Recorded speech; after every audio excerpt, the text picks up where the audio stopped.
네, 안녕하세요.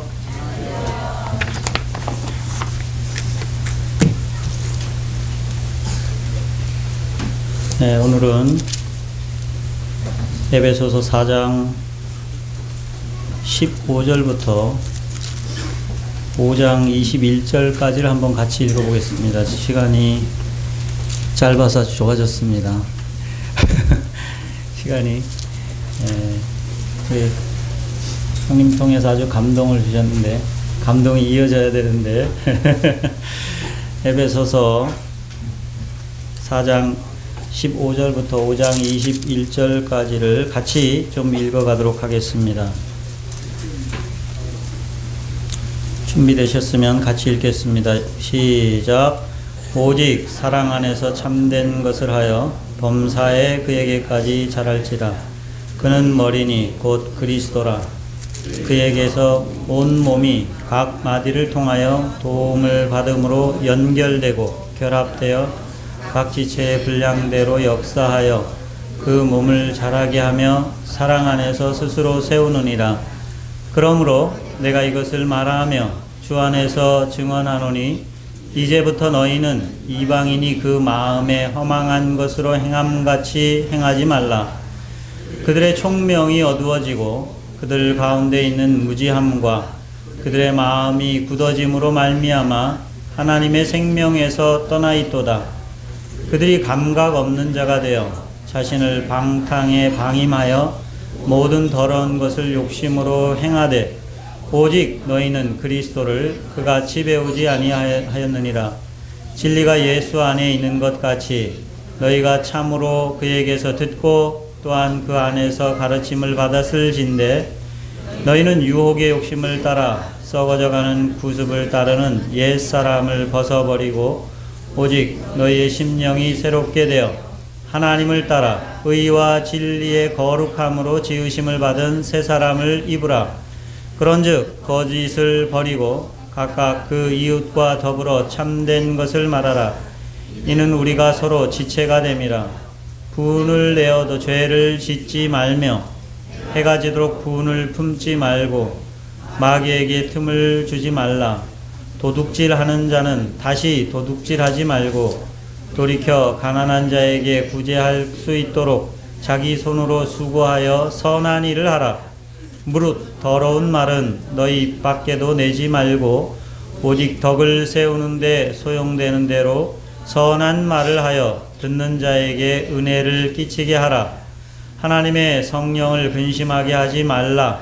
그 안에서 너희가 구원의 날까지 인치심을 받았느니라. 너희는 모든 악독과 노함과 분냄과 떠드는 것과 비방하는 것을 모든 악의와 함께 버리고 서로 친절하게 하며 불쌍히 여기며 서로 용서하기를 하나님이 그리스도 안에서 너희를 용서하심과 같이 하라. 그러므로 사랑을 받는 자녀같이 너희는 하나님을 본받는 자가 되고 그리스도께서 너희를 사랑하신 것 같이 너희도 사랑 가운데서 행하라. 그는 우리를 위하여 자신을 버리사 향기로운 제물과 희생 제물로 하나님께 드리셨느니라. 음행과 온갖 더러운 것과 탐욕은 너희 중에서 그 이름조차도 부르지 말라. 이는 성도에게 마땅한 바니라. 누추함과 어리석은 말이나 희롱의 말이 마땅치 아니하니 오히려 감사하는 말을 하라. 너희도 정녕 이것을 알거니와 음행하는 자나 더러운 자나 탐하는 자 곧 우상 숭배자는 다 그리스도와 하나님의 나라에서 기업을 얻지 못하리니 누구든지 헛된 말로 너희를 속이지 못하게 하라. 이로 말미암아 하나님의 진노가 불순종의 아들들에게 임하나니 그러므로 그들과 함께하는 자가 되지 말라. 너희가 전에는 어둠이더니 이제는 주 안에서 빛이라. 빛의 자녀들처럼 행하라. 빛의 열매는 모든 착함과 의로움과 진실함에 있느니라. 주를 기쁘시게 할 것이 무엇인가 시험하여 보라. 너희는 열매 없는 어둠의 일에 참여하지 말고 도리어 책망하라. 그들이 은밀히 행하는 것들은 말하기도 부끄러운 것들이라. 그러나 책망을 받는 모든 것은 빛으로 말미암아 드러나나니 드러나는 것마다 빛이니라. 그러므로 이르시기를 잠자는 자여 깨어서 죽은 자들 가운데서 일어나라. 그리스도께서 너희에게 비치시니라 하셨느니라.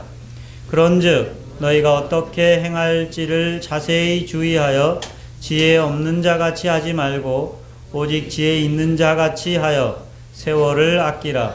때가 악하니라. 그러므로 어리석은 자가 되지 말고 오직 주의 뜻이 무엇인지 이해하라. 술 취하지 말라. 이는 방탕한 것이니 오직 성령의 충만함을 받으라. 시와 찬송과 신령한 노래로 서로 화답하며 너희의 마음으로 주께 노래하며 찬송하며 범사의 우리 주 예수 그리스도의 이름으로 항상 아버지 하나님께 감사하며 그리스도를 경외함으로 피차 복종하라.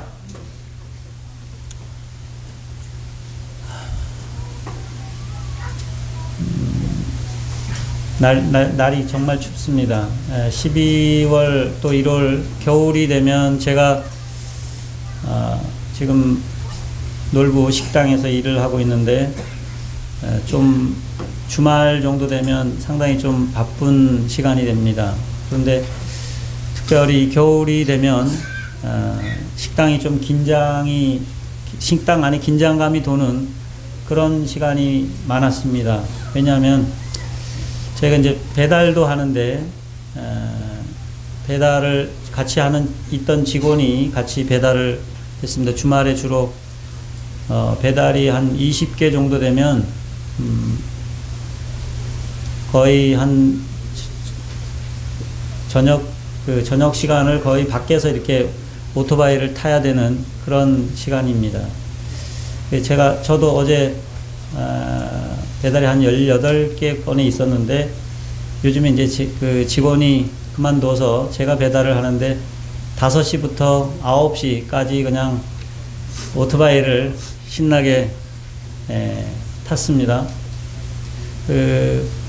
근데 이제 기온이 많이 내려가니까 더군다나 뭐 비라도 오면 지난번에 몇 주 전에 토요일날 비가 많이 온 적이 있었습니다. 천둥 번개 치면서 비가 많이 온 적이 있었는데 그날 제가 2시부터 한 9시까지 그 오토바이를 계속 탔으니까 한 7시간을 빗속을 그냥 재밌게 달렸는데 이게 쉬운 일이 좀 아닙니다. 뭐 제가 생각하는 거는 누구든지 자기가 하는 일이 항상 제일 어려운 일이라고 생각을 합니다만 그렇게 이제 배달을 해야 되니까 배달하는 지금은 이제 그만뒀는데 우리 직원이 배달하는 직원의 그 신경이 아주 날카로워집니다. 그래서 뭐 일하면 이제 들어오면 아주 배달하면서 딱 이제 물건 준비해 놓은 걸 가지러 오게 되면 초긴장을 합니다. 어떻게 이 사람이 반응을 보일지 막 그래갖고 부엌에 일하는 이모들이 뭐 따신 국물도 준비하고 이렇게 해서 어떻게 위로를 할까 애를 씁니다. 이제 같이 일하던 직원이 두고 제가 이제 배달을 하는데 뭐 저도 그 일이 쉽지는 않습니다. 근데 저는 배달하면서 참 오토바이 제가 어제 하나도 안 치웠거든요. 뭐 이해되시는지 모르겠지만 한 오토바이로 60도 달리고 70도 막 달리는데 어제도 바람이 쉽진 않았는데 그렇게 춥게 여기 막 추워서 못 타겠다 이런 뭐 그 정도는 아니었거든요. 그리고 제가 나가면 이제 제가 배달이 많다는 거는 또 주방에서 또 홀에서 일하는 것이 잘 준비가 빨리 돼야지만 계속 전화가 오는데 지금 알바하는 친구가 그걸 하는데 저는 그 친구가 걱정이 되거든. 뭐 제 하는 일은 또 제가 하는 일이지만 그 친구가 막 힘들게 그려지니까 들어와서 야 괜찮냐? 너 안 힘드냐? 할만하냐? 계속 이게 저는 염려가 되거든요. 그러니까 물론 이제 이 친구 너무 힘들어서 못한다 그럴까봐 겁이 나는 것도 있겠죠. 근데 이 한 가지는 얘가 이제 얘도 힘들 텐데 하는 그 염려가 있으니까 제가 일을 하면서 저도 물론 뭐 쉬운 일은 아니지만 여기 와서 그 홀에 들어와서 배달하고 나서 들어와서 제 마음을 내가 막 힘들다고 할 뭐 그런 여지도 없고 뭐 그렇게 제 마음에 그런 마음도 아니니까. 근데 우선 안에 있는 사람들도 똑같이 힘들어하는 그 힘든 과정들이 있을 텐데 하는 그런 생각이 드니까 그렇게 제가 들어와서 그렇게 묻고 빨리 밥 먹어야 되는데 밥 먹을 시간도 없었거든요. 제가 들어와서 10시나 돼서 저녁을 먹었으니까. 그러니까 그 친구들 똑같이 그렇게 일을 하니까. 그래서 그렇게 하니까 모르겠어요. 제가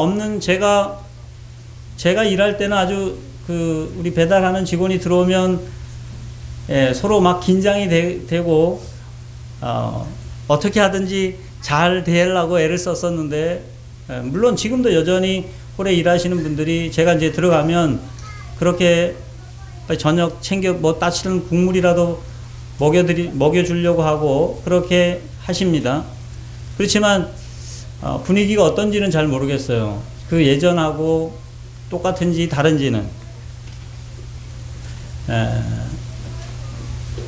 제가 이제 오늘 읽은 그 본문은 저희가 지금까지 에베소서를 쭉 교제를 해왔지만 그것에 대한 실제적인 그리스도인의 삶에 대해서 이야기를 하고 있습니다. 그리스도인이 사는 삶이 어떤 것인지를 얘기를 하고 있는데 사실 4장 17절부터 쭉 되어지는 이야기들은 뭐 더 설명이 사실 필요가 없는, 읽으면 그 자체로 하나의 본면이고 그런 말씀들이기 때문에 특별히 설명이 많이 필요가 없다 이런 생각이 되어집니다. 근데 중요한 것은 이러한 것들 지금 15절부터 제가 읽었는데 15절부터 그리스도 안에서 자라가라 이런 말씀을 하면서 온전한 분량에 이르도록 그리스도의 온전한 분량에 이르도록 자라가라라고 말씀하시면서 쭉 우리에게 권면하는 그런 말씀들은 앞에 그 전에 쭉 이어지는 이야기들, 말씀들, 그것을 기초로 사도 바울이 항상 그런 것처럼 앞에 이야기한, 앞에 성도들에게 말씀한 성도들이 특별히 교회가 어떤 것인지를 이야기한 것에 근거를 두고 이야기한다고 하는 것입니다. 그 근거가 이렇기 때문에 너희가 어떤 사람이기 때문에 교회가 어떤 곳이기 때문에 이런 그 권면들을 하는 것이 이게 합당하다, 이렇게 살아가는 것이 합당하다 이런 말씀을 하고 있습니다. 제가 뭐 제 삶의 단면을 조금 말씀을 드렸지만 12월이 되면 부담스럽지 않습니까? 여러분 뭐 12월 이렇게 시간이 딱 지나고 12월 해가 바뀌기 시작하면 저는 좀 굉장히 부담스러운데 그 부담스러운 이유 중에 하나는 한 해가 또 가는데 내가 얼만큼 작년하고 내가 이 해가 바뀌면 작년이 되고 해가 바뀌어 새해가 되면 내가 지난 해랑 또 올 한 해랑 새로 이 해가 바뀌면 내가 작년 모습을 그대로 또 가지고 갈 거냐, 아니면 작년에 그 전에 결심했던 생각하고 내가 자라기를 원했고 변화되기를 원했던 그 모습들이 좀 변화돼서 좀 더 잘한 모습인가, 이런 것들이 참 부담스럽지 않습니까? 해가 지난다고 하는 것, 그리스도인들이 점점 나이가 들어가고 해가 그리스도인 된 그 횟수가 더 많아진다고 하는 것들은 어떤 면에 그런 부담이 있습니다. 내가 예수 믿을 때, 처음 믿을 때랑 정말 많이 달라졌는가? 다른 모습이 있는가? 그만큼 더 변했는가? 자랐는가? 해가 지난다고 하는 것은 그런 변화들이 우리 속에 알게 모르게 이게 자리 잡아가는 그것이 우리에게 주어진 시간들이지 않나, 이런 생각이 듭니다. 지난주에 우리 교회에서 교제를 하면서 그런 형님이 그런 말씀을 하셨습니다. 자기 형제들이 야, 넌 도대체 넌 정말 신기하다. 그 형님들이 그 자매님한테 너 더 이상 내 동생하고 살지 말라. 너 걔한테 소망이 없다. 그렇게 했었는데, 전혀 너 다른 사람이 됐다. 이게 참 도전이 되고 놀라운 그런 간증을 들었습니다. 그리스도인이 해가 바뀌고 시간이 간다고 하는 것은 그런 모습들이 우리들 속에 계속해서 은근히 알게 모르게 타인들이 내가 얘기하지 않는 타인들이 볼 때 그런 변화들이 생겨가는 그런 기회들이라고 여겨집니다. 그런 면을 볼 때 저희가 우선 이 4장 후반부부터 나오는 그 실제적인 권면들을 뭐 다 살펴보기보다는 우리 지금 앞쪽에서 이 에베소서를 통해서 교회가 어떤 모습인지, 우리가 어떤 모습인지 이야기하고 있는 구절들을 다시 한번 좀 살펴보기를 원합니다. 그것이 4장 이후에 나오는 그 말씀들을 우리가 우리 마음에 더 귀하게 여길 수 있는 근거가 되지 않겠나라는 생각이 되어집니다. 1장부터 한번 성경 구절들을 또 다시 한번, 우리가 사실 저는 잘 못 외웠지만 여기 뭐 다 몇 분들은 줄줄줄 다 외우시는 분들도 있습니다만, 어쨌든 다시 한번 성경 구절들을 살펴보면서 교회인 내가 어떤 사람인지, 또한 그 사람이 어떤 목적을 가지고 이 땅을 살아가야 되는지, 그것에 대해서 한번 마음을 두시고 제가 한번 구절들을 쭉 읽어가면서 같이 살펴보기를 원합니다. 1장부터 한번 보겠습니다. 1장 3절에 보면 찬송하리로다. 하나님 곧 우리 주 예수 그리스도의 아버지께서 그리스도 안에서 하늘에 속한 모든 신령한 복을 우리에게 주시되, 이렇게 말씀하겠습니다. 하늘에 속한 모든 신령한 복을 주셨다고 말씀하고 있습니다. 사실 성도들은 하늘에 속한 모든 복을 이미 가진 사람들이다. 두 번째 5절을 한번 보시면, 그 기쁘신 뜻대로 우리를 예정하사 예수 그리스도로 말미암아 자기의 아들들이 되게 하셨으니, 뭐 다 너무나 잘 아는 말씀입니다. 하나님이 우리를 그분의 아들들이 되게 하셨다. 저는 이 말씀이 정말 성도들에게 중요한 말씀이라고 여겨집니다. 하나님이 우리를 그분의 아들들이 되게 하셨다. 여러분이나 저나 모두 다 그분의 아들입니다. 또한 중요한 것이 있는데, 제가 하나님의 아들이 되었다고 할 때 더 중요한 측면이 한 가지가 있는데, 그것은 예수 그리스도가 그분의 아들이라고 하는 것입니다. 하나님이 교회를 세울 때, 교회를 지으실 때 예수 그리스도를 보내셔서 그 교회를 시작하셨는데, 교회는 사실은 그 그리스도랑 별 반 차이가 없도록 원래 지으셨다고 하는 것입니다. 여러분이 그 말을 받아들이실지 안 받아들이실지 모르겠지만,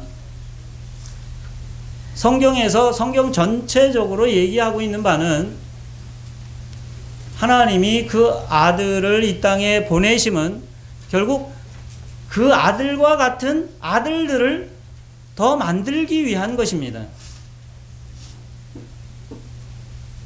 무슨 말인지 이해하시리라고 믿습니다. 여러분과 저를 그분과 같은 아들들이 되게 하기 위함입니다. 그래서 히브리서 2장에서는 우리를 형제라 부르기를 부끄러워하지 않는다고 말씀하십니다. 이것은 정말 중요한 일입니다.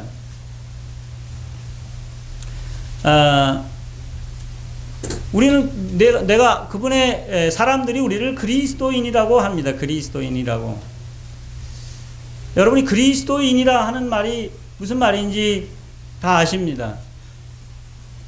물론 그리스도인이라고 부르는 사람들이 교회 다니는 사람들 그리스도인이라고 할 때 그분들이 생각하는 개념과 우리 스스로가 내가 그리스도인이라 하는 개념이 차이가 있을 수 있습니다. 여러분이 저와 여러분이 내가 그리스도인이라 할 때 그 그리스도인은 무슨 말입니까? 물론 그 말은 우리 스스로가 만들어낸 말은 아니죠. 세상 사람들이 안디옥 교회를 처음 지칭할 때 그들을 그리스도인이라고 불렀습니다. 왜 그렇게 불렀습니까? 그들이 그리스도와 같은 사람들이기 때문에, 물론 그리스도를 따르는 사람들이기 때문에 라고도 말할 수 있겠지만, 그들이 하는 일들이 그리스도의 이름을 걸고 그리스도처럼 그렇게 살아가는 사람들이기 때문에 그렇습니다. 하나님이 교회를 세우실 때는 그분의 아들들이 되게 하셨습니다. 그리스도와 같은 사람들이 되게 하셨습니다. 이렇게 하면 너무 길어지는데 처음부터 이 1장 가다가 못할 것 같은데, 결국 그래서 1장에서 후반부에 뭐라고 말씀하고 있습니까?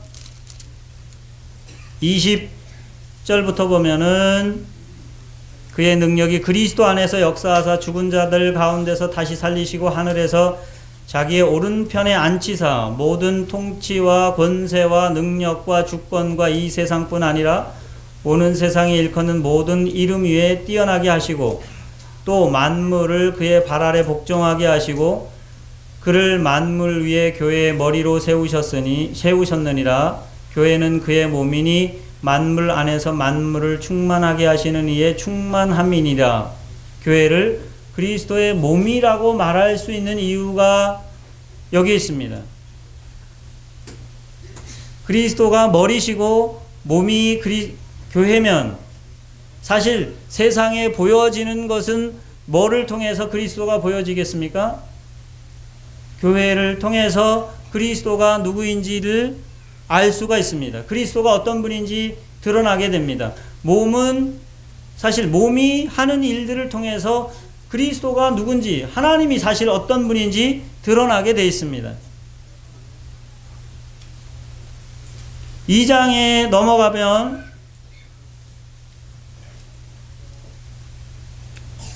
허물로 죄로 죽었던 너희를 살리셨다고 1장에 말씀하시고 6절에는 함께 일으키사 그리스도 안에서 함께 하늘에 앉히셨다. 이 그리스도를 높이신 그 능력, 하나님의 능력이 20절에 죽은 자들 가운데서 다시 살리시고 1장 20절에 하늘에서 자기 오른편에 앉히셨다고 말씀하시는 그 말씀을 교회에 동일하게 적용하고 있습니다. 그러니까 그 아들들이 되게 하셨다는 말씀과 그리스도를 하늘에 앉히셨고 교회의 성도 되게 하셔서 하늘에 앉히신 것과 동일하게 성도들을 향해서 그 말을 적용하고 있다고 하는 것입니다. 그 일이 어떻게 발생했느냐 할 때는 그 은혜를 인하여 믿음으로 말미암아 구원을 받았다, 이렇게 말하고 있습니다. 또한 10절에는 선한 일을 위해서 지으심을 받았다. 그리고 13절에는 이제 전에 멀리 있던 너희가 그리스도 안에서 예수의 피로 가까워졌다. 이 둘이 15절에는 이 둘이 자기 안에서 한 세 사람을 지어 화평하게 하시고 또 십자가로 이 둘을 한 몸으로 하나님과 화목하게 하려 하심이라. 이 일이 한 성령 18절에는 이 둘이 한 성령 안에서 아버지께 나아감을 얻게 하심이라. 22절에 너희도 성령 안에서 하나님의 거하실 초소가 되기 위하여 그리스도 예수 안에서 함께 지어져 간다. 여기에 이런 말씀들이 있는데 2장에서는 구원받은 어떻게 구원받았는지를 얘기하면서 그 구원받은 일들이 정말 하나님이 놀라운 하나님의 섭리로 일어났다. 불가능한 일이다. 특별히 교회로 함께 모인다고. 교회는 내 개인에게 초점이 맞춰져 있지 않습니다. 함께 모이는 것, 함께 할 수 없는 사람들을 함께 모은 것에 초점을 두고 있습니다. 우린 물론 항상 이 시작점은 개인의 구원이 우선에 초점을 두고 있지만, 그러나 개인의 구원의 중요한 점은, 교회라고 하는 것은 개인의 구원도 정말 중요하지만 그 구원받은 사람들은 함께 하나가 되게 하는 그 일이 사실 교회라고 하는 것입니다. 그리고 그 가운데에서 하나님이 계시다고, 하나님이 거하시고, 하나님이 자신을 드러내시고, 하나님이 그들을 통해서, 그 함께 할 수 없는 그 사람들을 통해서 하나님이 누군지를 드러내시기를 원하시는, 사실은 이 구원이라고 하는 그 측면은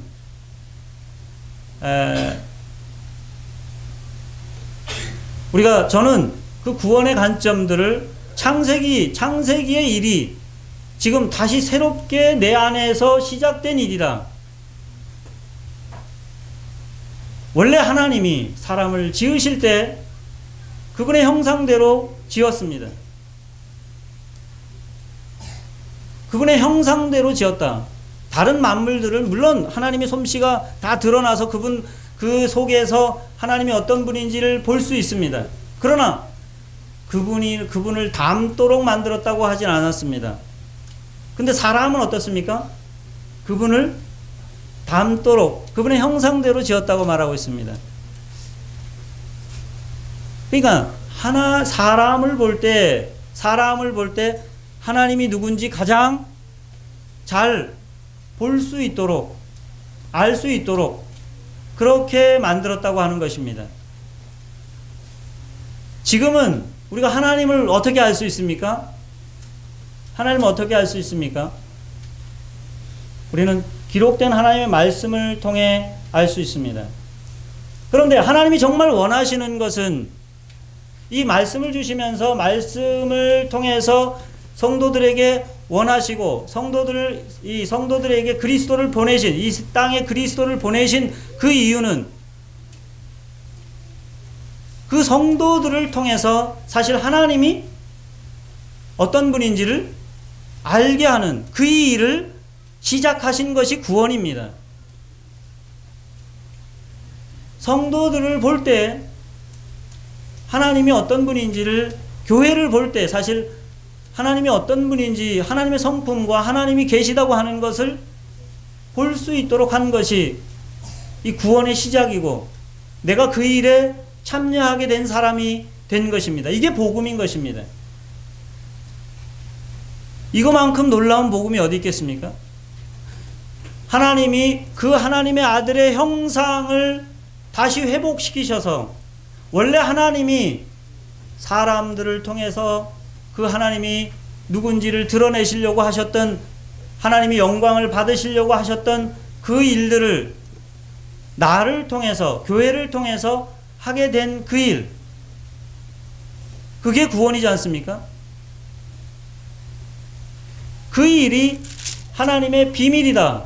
3장에서는 그 하나 될 수 없는 사람들이 하나 되게 하셔서, 그리스도의 피로 말미암아 하나 되게 하셔서 그 일이 가능하게 해놓은 것을 열어놓은 게 그리스도의 비밀이고, 그게 하나님의 경륜이다. 이렇게 말하고 있습니다. 그래서 3장 6절에 보면은 이는 이방인들이 복음으로 말미암아 그리스도 예수 안에서 함께 상속자가 되고 함께 지체가 되고 함께 약속에 참여하는 자가 됨이라. 10절에 보면은 3장 10절에 이는 이제 교회로 말미암아 하늘에 있는 각종 통치자들과 권세들에게 하나님의 각종 지혜를 알게 하려 하심이니. 여기에 교회를 우리를 구원하신 우리를 교회로 부르신 이유가 있습니다. 그리고 14절부터 19절에 사도 바울은 그 일을 위해서 기도합니다. 특별히 19절에 보면은 그 너비와 길이와 높이와 깊이가 어떠함을 깨달아 하나님의 모든 충만하신 것으로 너희에게 충만하게 하시기를 원한다고 말하고 있습니다. 그러면서 사실 이제 실제적인 그 교회를 이렇게 지으셨기 때문에 하나 된 것을 지켜가라고 다시 4장에 말씀을 하고 있는데, 너희가 부르심을 입은 일에 합당하게 행하여, 부르심을 그 일을 위해서 부르심을 받았는데 2절에 보면 모든 겸손과 온유로 하고 오래 참음으로 사랑 가운데서 서로 용납하여 하나 된 것을 지켜가라. 여기에 이 아주 2절은 핵심적인 구절이라고 여겨집니다. 모든 겸손과 온유로 하고 오래 참음으로 사랑 가운데서 용납하고, 사실 이 일을 행하는 기본적인 이 요청이 2절에 있습니다. 그리고 2절을 풀어놓은 게 17절 이하의 4장 17절 이하의 말씀처럼 보여집니다.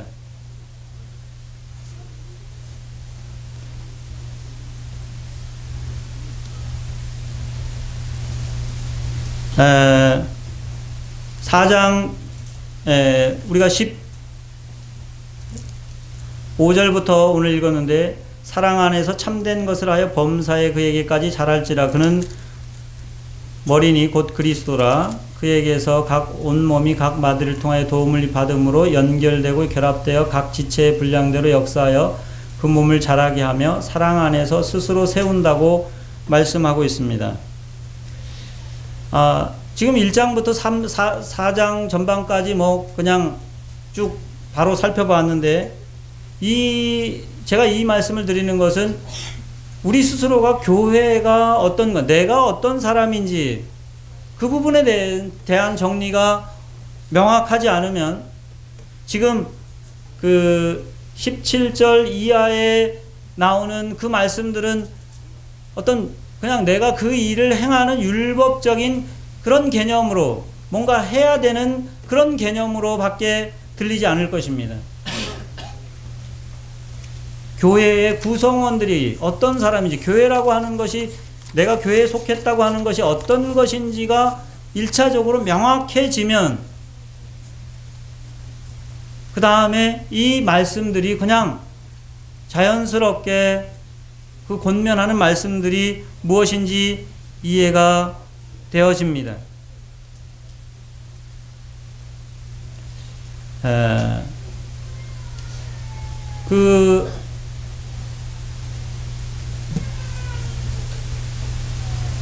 구체적인 행동들을 몇 가지를 여기 나오는 것이 전부는 아니라고 여겨집니다. 17절부터 나오는 그 몇 가지들은. 근데 특별히 중요한 말씀을, 제가 중요하게 여겨지는 말씀들은 17절에 보면 이방인이 그 마음에 허망한 것으로 행함같이 행하지 말라 하면서, 18절 후반부에 보면은 그 이방인들의 가장 큰 특징이 뭐라고 말씀하냐면은 하나님의 생명에서 떠나 있다. 하나님의 생명에서 떠나 있다. 그러면 이걸 반대로 생각하면, 이걸 좀 뒤집어서 생각을 한다고 하면은 뭡니까? 그리스도인의 특징은 뭐겠습니까? 예, 하나님의 생명이 있는 사람이다.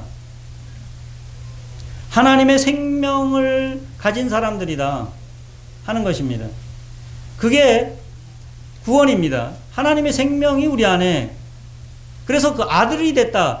하나님의 아들, 우리가 하나님의 아들들이 되게 했다고 하는 것이 뭡니까? 그분의 생명이 우리 안에 주어졌다고 하는 것. 문제는 그러나 왜 이런 권면들을 하십니까? 왜 이런 권면들을 합니까? 우리의 몸은 여전히 옛 구습에 익숙해 있기 때문에, 그냥 생명이 있다고 해서 자동으로 되는 게 아니기 때문에, 그래서 우리의 몸이 익숙해 있는 그 몸에 새 몸으로 새로 입는 일들을 하라고 하는 것입니다. 평생에 우리가 수천 년을 우리의 사람들이 우리의 죄에 익숙한 그 몸에서 우리가 가진 이 새 생명에 합당한 사람으로 옷을 입으라고 말씀하는 것입니다. 그것은 사실 자동으로 되는 일이 아닙니다. 내 생명이 있다고 자동으로 그렇게 되는 일이 아닙니다. 제가 오늘 아침에 이렇게 딱 정장을 차려입고 오려고 하면 씻고 내 의지를 가지고 이렇게 걸치는 일들이 필요합니다. 하나님께서 우리의 그러면서 뭘 말하냐? 마음에, 여기 23절에는 너희 심령이 새롭게 되어, 심령이 새롭게 되는 일은 날마다 우리의 신분이, 우리의 모습이, 우리 원래 그리스도를 통해서 하나님이 우리를 만들어준 사람이 어떤 사람인지를 매 순간 돌아보는 일을 통해서 우리의 심령이 새롭게 되어진다고 여겨집니다. 그리고 내가 새 옷을 입으려면 옛 것을 벗어버리는 몇 가지 여기에 나오는 그 예들 중에서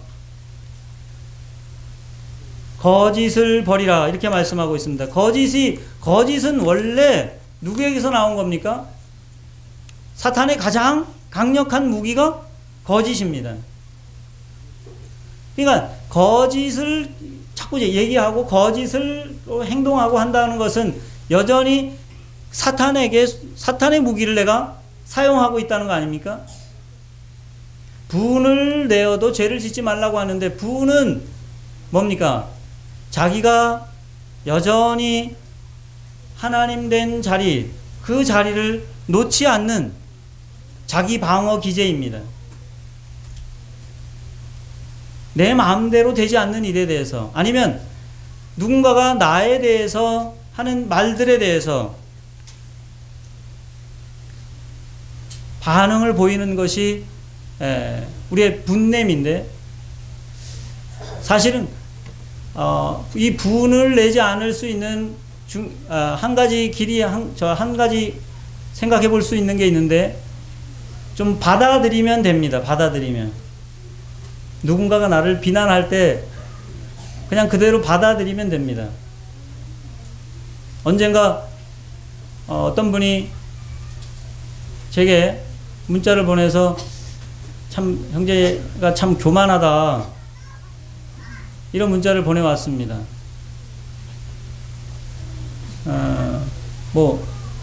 제가 교만하죠.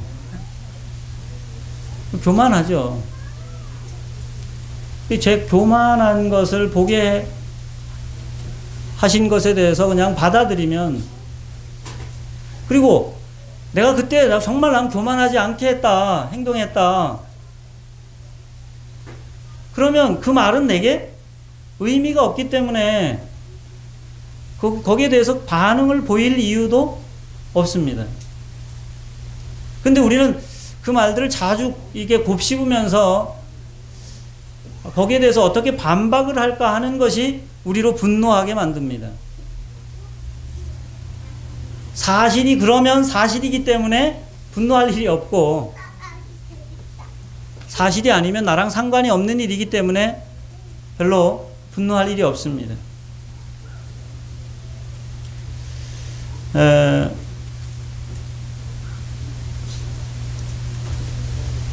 이렇게 하나님이 우리를 만들어 가시고 자라게 하시고 성도들을 함께 모여서 성도들 가운데서 이러한 일들을 계속해 나가는 이유는 교회에서 우리가 잘 지내도록 하기 위해서 그렇게 하는 것이 아닙니다. 교회에서는 사실 그걸 만들어 가기 위해서 사람들을 은사를 주시고 그런 일들을 하신다고 4장 앞절에 그렇게 말하고 있습니다. 우리는 그렇게 만들어서 세상에 보내서 빛의 역할들을 하도록 하기 위해서 그게 우리를 부르신 이유입니다. 만물이 탄식하여서 그 아들들이 나타나기를 소망하는, 로마서에서는 그렇게 말씀하고 있습니다. 그 아들들을 세상에 보내시기를, 세상에서 그 아들 된 사람들이 살아가는 모습을 통해서 하나님이 어떤 분인지를 알게 되기를, 그걸 위해서 하나님이 이 일들을 해나가고 계시는 것입니다.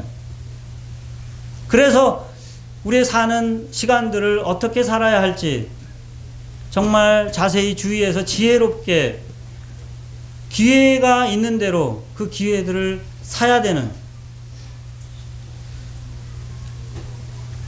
그 기회가 어떤 때에 주어질지는 정말 잘 모릅니다.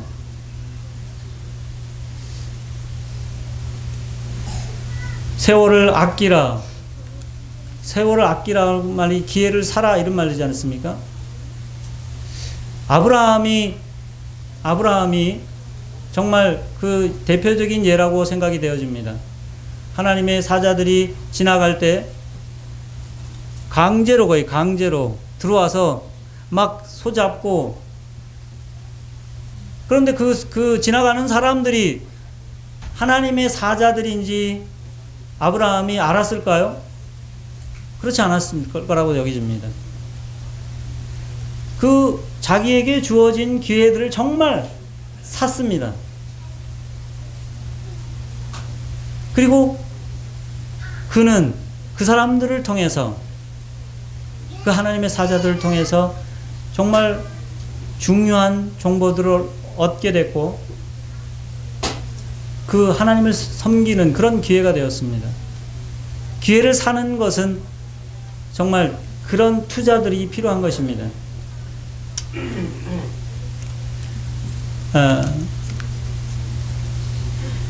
예수님이 요한복음 14장에 빌립이 예수님을 보고 우리에게 아버지를 좀 보여주십시오 이렇게 요구를 했습니다. 그러니까 예수님이 뭐라고 했습니까? 나를 본 자가 아버지를 보았거늘 아버지를 보여달라 그랬느냐? 얼마 전에 우리가 요한복음을 묵상하면서 저는 그런 생각이 들었습니다. 예수님이 그렇게 말씀하신 것은 제가 적용을 한다 그러면 세상이 저에게 그리스도가 계시냐, 하나님이 계시냐, 보여줘봐라. 나를 본 자는 그리스도를 보았거늘.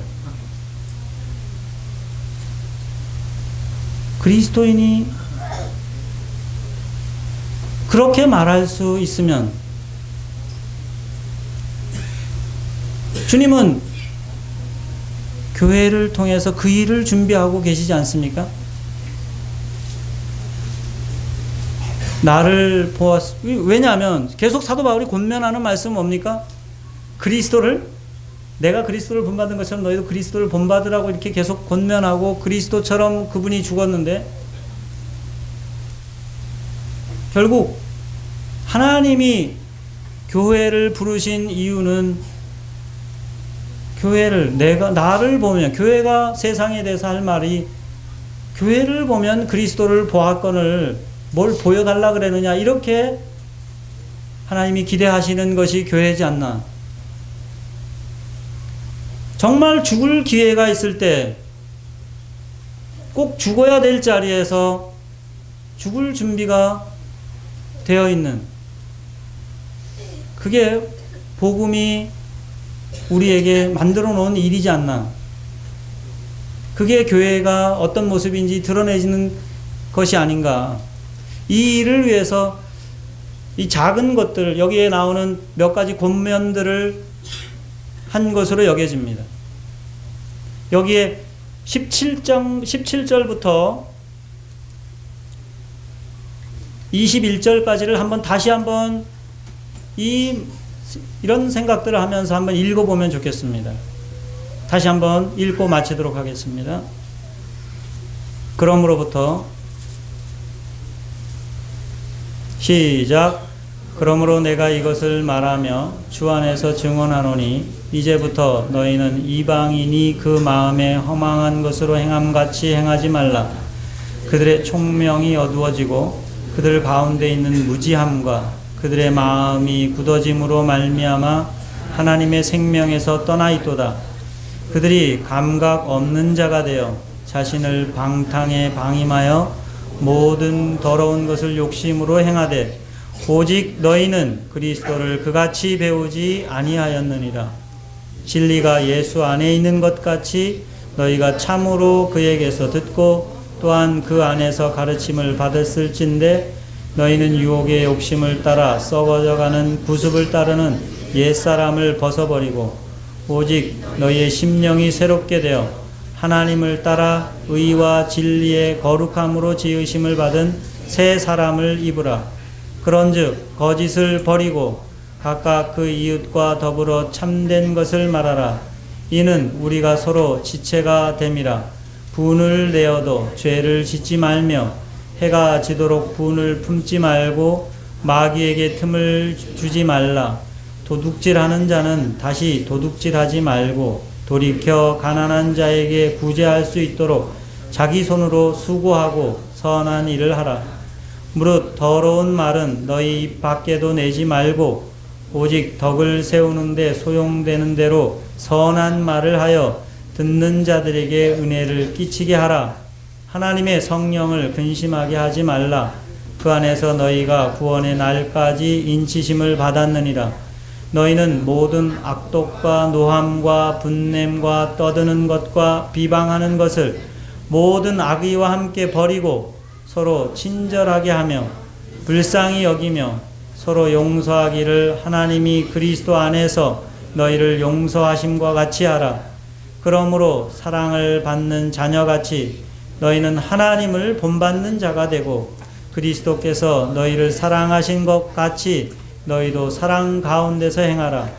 그는 우리를 위하여 자신을 버리사 향기로운 제물과 희생 제물로 하나님께 드리셨느니라. 음행과 온갖 더러운 것과 탐욕은 너희 중에서 그 이름조차도 부르지 말라. 이는 성도에게 마땅한 바니라. 누추함과 어리석은 말이나 희롱의 말이 마땅치 아니하니 오히려 감사하는 말을 하라. 너희도 정녕 이것을 알거니와 음행하는 자나 더러운 자나 탐하는 자 곧 우상 숭배자는 다 그리스도와 하나님의 나라에서 기업을 얻지 못하리니 누구든지 헛된 말로 너희를 속이지 못하게 하라. 이로 말미암아 하나님의 진노가 불순종의 아들들에게 임하나니 그러므로 그들과 함께하는 자가 되지 말라. 너희가 전에는 어둠이더니 이제는 주 안에서 빛이라. 빛의 자녀들처럼 행하라. 빛의 열매는 모든 착함과 의로움과 진실함에 있느니라. 주를 기쁘시게 할 것이 무엇인가 시험하여 보라. 너희는 열매 없는 어둠의 일에 참여하지 말고 도리어 책망하라. 그들이 은밀히 행하는 것들은 말하기도 부끄러운 것들이라. 그러나 책망을 받는 모든 것은 빛으로 말미암아 드러나나니 드러나는 빛이니라. 그러므로 이르시기를 자는 자여 깨어서 죽은 자들 가운데서 일어나라.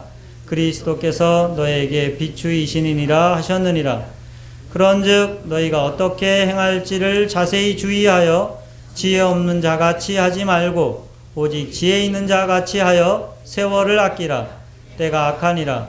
그러므로 어리석은 자가 되지 말고 오직 주의 뜻이 무엇인가 이해하라. 술 취하지 말라. 이는 방탕한 것이니 오직 성령의 충만을 받으라. 시와 찬송과 신령한 노래로 서로 화답하며 너희의 마음으로 주께 노래하며 찬송하며 범사의 우리 주 예수 그리스도의 이름으로 항상 아버지 하나님께 감사하며 그리스도를 경외함으로 피차 복종하라. 기도하시겠습니다.